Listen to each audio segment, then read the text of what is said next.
America. We're in Los Angeles for Summer Tour 2024. Erik ten Hag has shuffled his players, shuffled his coaches, and it all starts today. So Danny, obviously there have been 2 pre-season games already, but this is the first session here in America of this part of tour.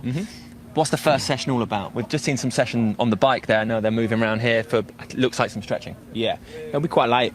Obviously, you're trying to get the jet lag out your legs, or say jet lag, just the flight out of your legs. Make sure that your muscles are ready, and yeah, just a bit of a loosener with obviously with a view to building everything up as the days go by. If you're the manager, what are you looking for today, or is there nothing specific? It's just about getting people ready to start doing maybe more intense sessions tomorrow as we look to the first game. No, I think you're always looking as the manager. You're looking for attitude. You're looking for camaraderie within the camp. You're spotting, how you can build more camaraderie, and if you get what I mean. So that side of things, and then from a footballing perspective, you want people who've been in here longer than others to be raising the level, and you're mindful of some people who haven't played that much football or have had a little bit of time off, just building up. So it's all about building, getting the minutes in your legs, and keeping a good vibe around the place. What about, some of the players behind us have been here before, they've been in tours in LA, but for others this is their first full tour. People like Ethan Wheatley, who's been around the first team, has played for the first team. What's this going to be like from his perspective? Well, it's all new, but you take it in your stride. So when you're a young lad like that, you don't show that anything phases you, but you're absorbing and learning really quickly. And he's been in around the first team now towards the back end of the season. He's made some appearances, and it's an opportunity for him to show what he can do and how he can conduct himself. And you have to learn quickly, which is part. It's not like many other industries where you've got a 17, 18, 19-year-old who's into a man's environment and they're expected to do things to such a high level. So you've got to adapt and you've got to learn quickly.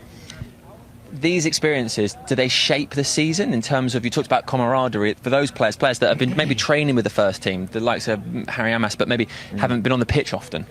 Well, he can set the tone, of course, in a positive and a negative way. So that's why it's so important to have good characters, the manager setting a good standard, the tone, knowing when to push them, when to just pull off a little bit and give them a bit of space. But that's the reason the manager's in the position he is, because he does that, and he's done it for a long time, and he knows how to do that very well. Did you enjoy all of this? Is this fun? Not really. It's not. This isn't the fun part. The fun part's where you're itching to get on the balls. Yeah. So when you got the ball at your feet and you can be a kid in your brain again and go to that place of play, then that's when that's what you enjoy. The good news is I'm pretty sure that's what they're doing next. So when that happens, we'll obviously show you, and we'll be doing that for the rest of tour as well. In terms of when they start kicking balls around again, is it quite focused, quite steady, or is there an element of like, well, you've been on a plane for a long time, let's just have some fun? No, a bit of both. Like I say, it's everything about building up gradually, making sure you're free of tightness, free of injuries. But yeah, it's got to get intense at some point. That's what pre-season's about. So it will build up and get to an intense point.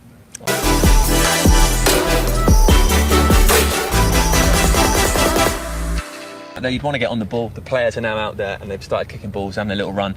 But before they got moving, Erik ten Hag had everybody in a huddle and he spoke to them for a few minutes. What do you think he's saying? He's just setting the tone. I think telling what he demands from people, what he expects of the training, of the games, of the tour. Probably setting his standards, interacting, see if anyone else has got anything to say. Yeah, we're going to get run over, so I'll move you in. Yeah, just see if anybody else has got anything to say. Yeah. Just get the general feel from the group, really. Would you expect players to speak up at that moment? Yeah, of course. Yeah, I think you've got enough senior players, or people with voices, people with characters that would, if they want to say something, they would speak up. Yeah, and I think it's welcomed. At times like this where you ask for your opinion, I think it's welcomed. Whilst it may not change anything, it's welcome to understand what the feeling of the group is. Yeah. They're all running around, obviously. Marcus taking the ball with him. Do you rate that? That was me. Yeah, when I saw it, I was like, this is you when you're playing. Yeah, always running around like that. You're just in play mode. You're having fun. You're just in your own little world. Just getting a little touch on the ball. Yeah, definitely. That was me. So I get it. So the little break. Looking at what's set up, what do you sort of expect to happen? I think just a lot of mini games, little mini games, little exercises, nothing of great magnitude where you're doing big distances and running. Yeah. But, short, sharp, agility stuff. Probably a few rondos that they'll do. You can see in the corner at the moment, they're just doing the agility, getting over the hurdles, opening up your groins. So, yeah, just small stuff, getting ready to go into the bigger stuff down the line. Obviously, Ruud's first tour as well, since he was a player. Yeah.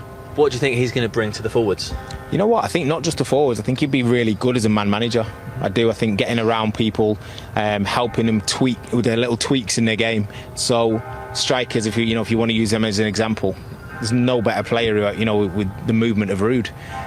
So to be able to tweak the likes of Rasmus's game and for Ethan Wheatley to learn from him, it's unbelievable. So yeah, I think the little tweaks will be really important. Do you think that'll also apply to people like Ahmad or Marcus, players that are maybe Garnacho in the wider positions? Yeah, I do, because when you're playing out wide, you need to know what your central striker's doing. So it isn't just a case of he's coming in, he's only going to work with the strikers. It's a forward, as a blend. And I think Ruud's done that well in his managerial career to date. That it's a big coup to have brought him in this capacity. So, that tells you that it's not just about one position specific.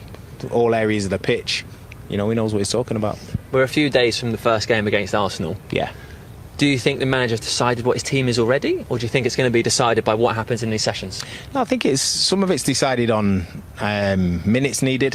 When people have come back. So it's not going to be necessarily decided on the performance of the last game or anything like that.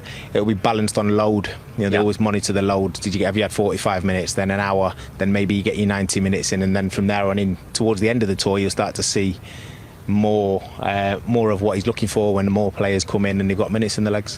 Talk to me about the likes of, out of the top of my head, Reece Bennett, Toby Collier, these players that have not been playing in the first team, and the opportunity that is presented to them with this tour.